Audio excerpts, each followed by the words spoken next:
오늘 주시는 하나님의 말씀은 시편 79편 1절부터 마지막 13절까지 말씀입니다. 할렐루야. 오늘 시편 79편 말씀은 하나님께서 이 이스라엘의 죄악과 또 그들의 악함을 인하여 가지고 그들을 심판하십니다. 그렇지만 하나님께서 그 심판 중에도 긍휼을 잊지 아니하시고 그들을 다시 회복시키십니다. 이와 같은 것을 시편 기자가 오늘 노래하고 있습니다.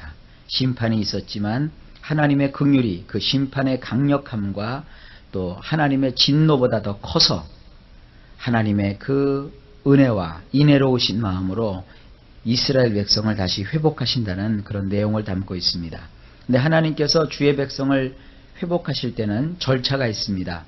먼저 그들이 하나님 앞에 회개해야 되고, 두 번째는 이스라엘을 쳤던 그 대적을 하나님께서 마치 원수를 갚음처럼 또 보복을 시행하시는 것처럼 그들을 향하여서 하나님이 복수를 하십니다. 그런 다음에 그들을 건져내십니다. 자, 그와 같은 과정을 쭉 한번 보겠습니다. 1절, 하나님이여 열방이 주의 기업에 들어와서 주의 성전을 더럽히고 예루살렘으로 돌무더기가 되게 하였나이다. 이걸 원문으로 보면 엘로힘이시여 민족들이 당신의 기업에 들어와서 그들이 당신의 거룩한 성전을 더럽혔나이다. 그들은 예루살렘을 잔해가 수북히 쌓이도록 하였나이다. 여기 보면 원수가 하나님의 기업인 이스라엘 땅으로 들어와서 그 땅의 거룩한 성전을 더럽혔습니다. 그리고 그 성을 무너뜨려서 잔해가 수북히 쌓이도록 하였습니다. 물론 하나님께서 원수의 손에 예루살렘을 넘겨주신 것은 예루살렘이 범죄했기 때문입니다. 그런데 2절을 보시면 저희가 주의 종들의 시체를 공중의 새에게 밥으로 주며 주의 성도들의 육체를 땅 짐승에게 주며 그랬어요. 굉장한 살육이 지금 행해지고 있었다 하는 것을 볼 수 있습니다. 원문으로 보면 이렇습니다. 그들은 당신의 종들의 시체를 공중에 나는 새에게 먹이로 주었고 당신의 성도들의 육체를 땅 짐승들에게 주었나이다. 그들이 와서 이들을 죽였다는 것입니다. 3절에 그들의 피를 예루살렘 사면에 물같이 흘렸으며 그들을 매장하는 자가 없었나이다. 아주 비참한데요.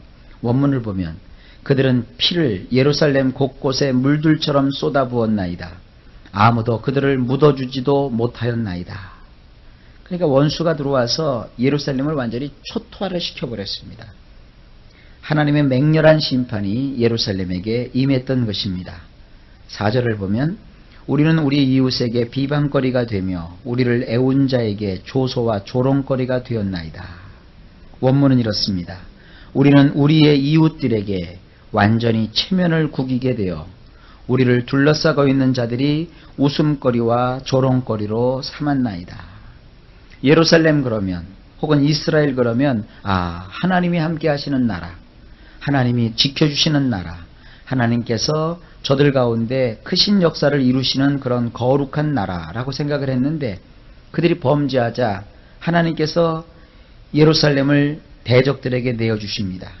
대적들이 와서 그 땅을 다 회파화시키고 그리고 초토화시켜버리니까 이스라엘 주변에 그들을 둘러싸고 있는 그들의 이웃 민족들이 이스라엘을 이제 아주 우습게 보는 것입니다.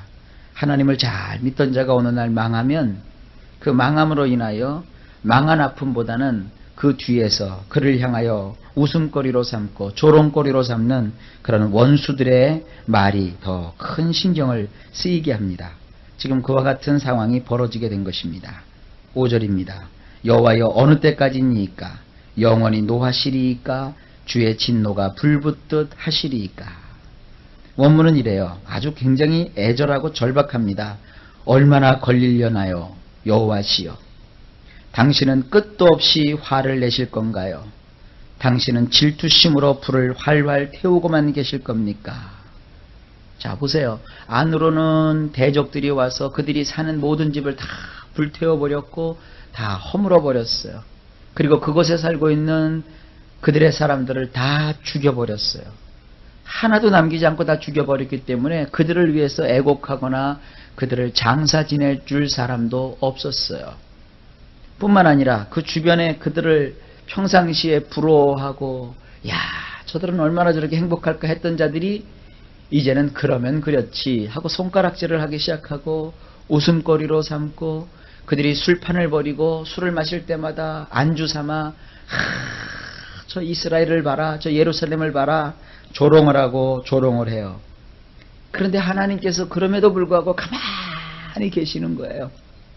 그러자 이 시편 기자가 하나님, 언제까지 하나님 그렇게 바라만 보실 겁니까? 언제까지 우리를 그렇게 맨날 혼내키기만 하실 겁니까? 이렇게 하면서 간절하게 하나님을 향하여 하나님을 찾고 갈망하는 거예요. 6절에 주를 알지 아니하는 열방과 주의 이름을 부르지 아니하는 열국에 주의 노를 쏟으소서. 원문은 이렇습니다. 당신을 알려고 하지도 않는 민족들과 당신의 이름을 부르지도 않는 왕국들에게 당신의 노를 쏟으시옵소서. 그렇게 했어야 옳다는 것이죠. 하나님, 어째서 우리를 이렇게 너무나도 그냥 한두 대나 때리면 그만이실 텐데 이렇게 아주 비참할 정도로 무너뜨리시나이까? 그런 내용을 담고 있습니다. 대개 원망하는 것과 하나님을 아주 찾으며 갈망하면서 탄식하는 것과 얼른 보기에는 비슷해 보여요. 그래서 어떤 분이 아주 어렵고 힘든 일을 경험하면서 도대체 하나님 뭡니까? 하나님 왜 이러십니까? 이거 원망이 아니거든요. 얼른 와서 자기를 도와달라고 하는 건데 제3자가 볼 때는 그것이 원망인 줄 알고 불평인 줄 알아요. 그래서 특별히 어떤 사람이 고난을 겪을 때는요, 말하도록 좀 내비를 둬야 돼요. 그 사람이 그렇게 막 하나님께 절규하는 마음이라도 없으면 그 사람 속이 터져 죽습니다. 지금 이스라엘이 지금 그런 지경에 지금 처해 있는 것입니다. 물론 그들이 잘못해서 매맞은 거 압니다. 그들이 하나님 앞에 범죄해서 하나님 앞에 그렇게 혹독한 처벌을 받는 것도 그가 압니다.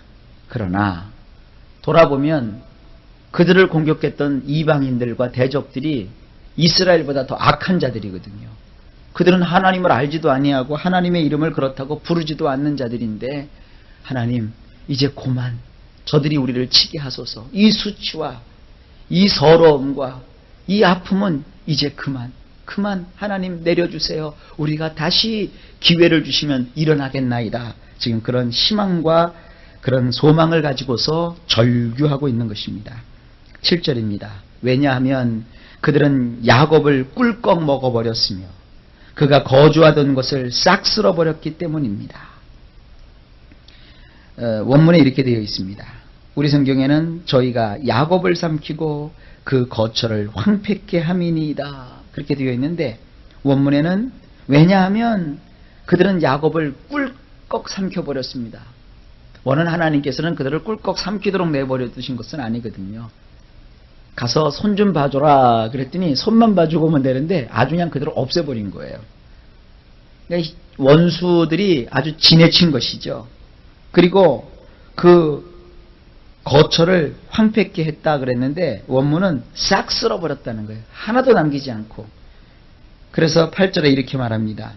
우리 열조의 죄악을 기억하여 우리에게 돌리지 마옵소서. 우리가 심히 천하게 되었사오니 주의 긍휼하심으로 속히 우리를 영접하소서. 요거는 원문으로 꼭 봐야 되는 구절입니다. 원문은 이렇게 되어 있습니다. 우리를 대하실 때 우리 조상들의 허물들을 기억하지 말아 주옵소서. 자녀를 불쌍히 여기는 여인같이 우리를 만나시는 것을 서둘러 주소서. 왜냐하면 우리는 심히도 비참하게 되었기 때문입니다. 아이들이 부모한테 막 혼날 때 이런 얘기를 해요. 그래도 내가 딸이잖아. 그래도 내가 아들이잖아. 그래도 내가 자식이잖아. 막 이렇게 아이들이 혼나면서도 자기를 혼내키는 엄마나 아빠한테 자기가 어떤 존재냐 하는 것을 이렇게 밝힙니다. 그만 혼내키라는 것이죠. 지금 바로 지금 그런 내용입니다. 하나님, 우리를 혼내킬 때 그냥 우리가 잘못한 것으로만 혼냄을 당하게 해주세요. 우리가 잘못한 거 압니다. 그런데 우리를 혼내키실 때 우리 옛날 조상들이 잘못한 것까지 다 끄집으시다가 너희들만 잘못한 게 아니라 너희가 그렇게 잘못하는 것은 너희 조상을 닮아서 그런 것이다. 너희 조상들은 너희들처럼 그렇게 행했을 뿐만 아니라 더 심했다. 그러니까 그냥 조상들이 잘못된 것까지 너희가 다 당하라. 이런 식으로 하지 말아달라는 거예요. 그러면서 뭐라고 호소합니까? 자기 자식을 불쌍히 여기는 여인처럼 하나님 우리를 만나주시는 것을 지체하지 마시고 서둘러 주세요. 지금 그렇게 하나님께 호소하는 거예요. 왜냐하면 우리는 심히도 비참하게 되었기 때문입니다. 그러니까 하나님 외면하지 마세요 하고 하나님의 어떠한 그 모성애, 하나님이 가지신 그 간절한 애절한 마음에 막 지금 호소를 하고 있는 거예요. 9절입니다. 우리 구원의 하나님이시여 주의 이름의 영광을 위하여 우리를 도우시며 우리의 이름을 위하여 우리를 건지시며 우리 죄를 사하소서. 원문에 이렇게 되어 있어요. 우리를 도와주소서. 우리를 구원하시는 엘로힘이시여 당신의 이름의 영광을 위해서 말입니다. 우리를 구출하여 주소서. 우리의 죄들을 덮어주소서. 당신의 이름을 위해서 말입니다. 이 아주 도움을 청하는 그 기도가요 굉장히 지혜로워요. 하나님 우리를 도와주세요. 그리고 하나님의 마음을 이제 막 흔들어놔요. 하나님은요 원래 우리를 구원하시는 하나님이시잖아요. 이럴 때 안 구원해 주시면 하나님 언제 구원해 주시려고 그러십니까? 그러니까 하나님의 마음을 이렇게 좀 이렇게 뒤흔들어 놓는 거예요. 간절하고 애절한 마음을 가지도록. 그리고 하나님이 불쌍히 여기시도록. 그러면서 뭐라고 하냐면 우리가 잘나서 우리가 똑똑해서 우리가 뭘 하나님 앞에 대단하기 때문에 구원해 달라는 거 아닙니다. 하나님 당신의 이름의 영광을 위해서 말입니다. 우리 혼내키는 건 좋은데 하나님 우리를 혼내켜서 우리가 이렇게 비참하게 되면 하나님의 이름에 손생해 가잖아요. 그러니까 좀 봐주세요. 그리고 또 뭡니까? 우리를 구출하여 주소서. 그리고 여기는 우리 성경에는 죄를 사하소서 그러는데 여기 원래는 사해달라는 것이 아니라 덮어달라는 거예요. 하나님은 우리 죄를 성경에 보면 깨끗하게 씻어주셨다 이런 뜻도 되고요. 또 어떤 때는 우리의 죄를 위해서 죄값을 대신 치루어 주셨다라는 그런 뜻도 있는데 오늘 이 본문에 등장하는 단어는 죄를 하나님이 덮어버리시는 거예요. 죄가 없었기 때문에 그걸 용서해 주는 게 아니라 잊어버리시는 게 아니라 죄가 있음에도 불구하고 그냥 하나님이 덮어버리시는 거예요. 마치 상처가 나가지고 골맞단 말이에요. 고름을 짜내서 그 상처에 독을 빼는 것도 중요하지만 어느 정도 고름을 빼낸 다음에는 그 독심지라고 그러죠. 고름심지가 빠지면 거기를 붕대로 칭칭칭칭칭칭 감아서 감싸 놓잖아요. 그래야 세균이 들어가지 않고 병균이 침투하지 않고 상처가 회복이 되는 겁니다. 이제 하나님 그만큼 우리에게 고름을 짜내셨으면 됐지 않습니까? 이제 우리를 덮어주세요. 지금 그겁니다. 왜냐하면 거기 또 붙여요. 우리가 잘나서가 아니라 하나님의 이름 때문입니다. 참 얼마나 지혜로운지 모릅니다. 10절입니다. 어찌하여 열방으로 저희 하나님이 어디 있느냐 말하게 하리이까. 주의 종들의 피 흘림 당한 보수를 우리 목전에 열방 중에 알리소서. 이게 지금 우리 성경은 번역은 잘 됐는데 좀 어렵게 되어 있습니다. 원문을 보면 이렇습니다. 어찌하여 민족들이 그들의 하나님이 어디 있느냐고 말하게 하시나이까. 우리가 보는 데서 민족들에게 당신의 종들의 피를 흘리게 하면 보복을 당한다는 것을 알게 하여 주소서. 실컷 얻어 터지고 나서도요 하나님 앞에서 또 이런 당당함이 있어요. 하나님 어쨌든 우리가 잘못해서 매 맞은 것은 사실인데요. 그런데 쟤들이요 우리가 5대만 맞으면 되는데요 쟤네들은요 우리를 50대를 떼버렸어요. 그러니까 우리는 하나님의 종이잖아요. 하나님의 종들의 피를 흘리게 하면 하나님이 복수하신다는 것을 저들이 좀 알게 해주세요. 이렇게 해서 하나님 앞에 막 호소하는 거예요. 참 뻔뻔스럽기도 하지만 이건 뭡니까? 이거는 자식이니까 누릴 수 있는 특권이에요. 어떤 사람이 그러더라고요. 예수 믿는 사람들은 말이지 맨날 죄 짓고 와서 또 용서해달라고 그러고 죄 짓고 와서 또 용서해달라고 그런대요. 물론 그러면 안 되죠. 같은 죄를 계속 지면 안 되죠. 그러나 거꾸로 한번 뒤집어 놓고 생각해 보세요. 니네들은 죄 한 번 져도 용서해 줄 사람이 없지?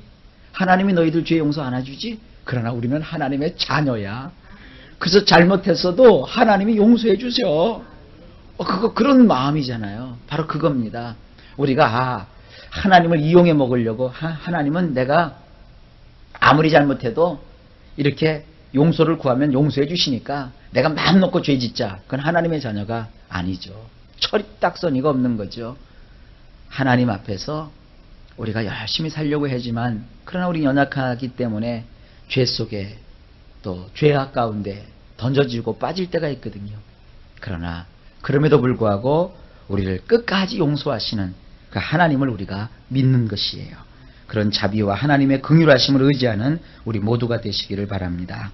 11절에 갇힌 자의 탄식으로 주의 앞에 이르게 하시며 죽이기로 정한 자를 주의 크신 능력을 따라 보존하소서. 자, 원문은 이렇습니다. 갇힌 자의 절규가 당신 앞에 다다르게 하시며, 지금 내가 이렇게 하나님께 이렇게 막 이렇게 해달라고 하는 이 울부짖는 소리를 이제 하나님 앞에 그 소리가 다다르게 하시며, 그 다음에 당신의 그 강력한 팔로 죽어야 될 자식들을 살아남게 하여 주소서. 하나님 맞습니다. 나는 마땅히 죽어야 될 자입니다. 근데 여기다가 뭐라고 해놨냐면 우리 성경에는 그냥 죽이기로 정한 자 이렇게 돼 있잖아요. 이 자라는 뜻이 원래는 아들이라는 뜻이에요. 어차피 나는 죽어 마땅할 놈이 아니라 죽어 마땅할 자식입니다 이거예요. 그러니까 어떻게 해서든지 하나님의 마음이 지금 막 호소하는 거예요. 내가 잘못해서 죽어야 마땅한 죄를 졌어요. 그런데 하나님은 우리 아버지시잖아요. 나는 하나님의 자식이잖아요. 그러니까 나를 좀, 그 하나님은 강력한 팔을 가지고 계신데 그 강력한 팔로 나를 좀 살려주세요. 나를 살아남게 해주세요. 그거예요. 12절에 주여 우리 이웃이 주를 회방한 그 회방을 저의 품에 7배나 갚으소서. 원문은 이렇습니다. 우리의 이웃들에게 되돌려 주시되 그들의 품에 7배나 하소서. 그들이 능욕하였나이다. 그들은 바로 당신을 능욕하였나이다. 주님이시여. 13절. 그러하면 주의 백성 곧 주의 기르시는 양된 우리는 영원히 주께 감사하며 주의 영예를 대대로 전하리이다. 원문은 이렇습니다. 우리는 당신의 백성이며 당신이 목양하시는 양무리이니이다. 우리는 당신께 영원토록 감사를 드리겠나이다. 대대로 우리는 당신을 찬양하는 노래를 하나하나 자세히 열거하리이다. 아멘. 바로 이와 같은 하나님의 그 자비를 구하고 긍휼을 구하는 기도를 우리가 드릴 수 있습니다. 하나님은 죄를 범하면 반드시 죄에 대한 심판을 내리십니다. 이 땅에서. 그래서 성도가 세상을 살면서 오해를 하더라고요. 하나님은 내 죄를 다 용서했다. 이것을 말이죠. 그냥 자기가 지금 현재 죄를 져도 무마시키고 눈을 감아 주시는 분인 줄 아는 거예요. 이건 마치 이겁니다. 자기의 그 일가 친척이나 잘 아는 사람이 경찰이 됐어요. 근데 그 경찰이 자기가 살고 있는 동네에 파출소장으로 왔단 말이에요. 그 파출소장이면 제일 높잖아요. 그러니까 이 사람이 그것만 믿고 막 도둑질도 하고 큰 소리 떵떵 치고 술 먹고 운전하고 그렇게 하는 것과 똑같은 거예요. 아무리 내가 경찰서장이고 저 사람이 내 친구를 할지라도 법을 어기면 그냥 둘 수가 없는 것이죠. 반대로 해야죠. 오히려 내 사랑하는 친구와 내 아는 사람이 경찰서장이 되었으니까 내가 저 사람 앞에 잘해야 되겠다.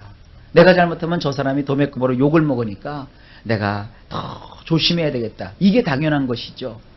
근데 하나님을 믿는 사람이 때로 이 죄에 대해서 아주 태만한 마음을 갖습니다. 예수님이 내 죄를 다 용서하셨으니까 이제 내 마음대로 살 거야. 그게 이단이 되는 거예요. 아닙니다. 내 죄를 용서하셨기 때문에 나는 이제 더 민감성을 가지고 죄를 짓지 않아야지. 이런 마음을 가지고 살아가야 되는 거예요. 그러나 간혹 우리가 죄로 인하여서 하나님의 심판이 있으면 그 심판받음으로 인하여서 서운해하거나 좌절하면 안 됩니다.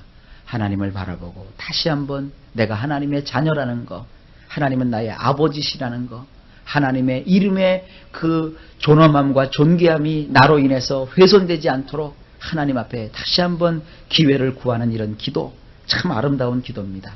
오늘날 성도들이 이런 기도를 좀 배웠으면 좋겠어요.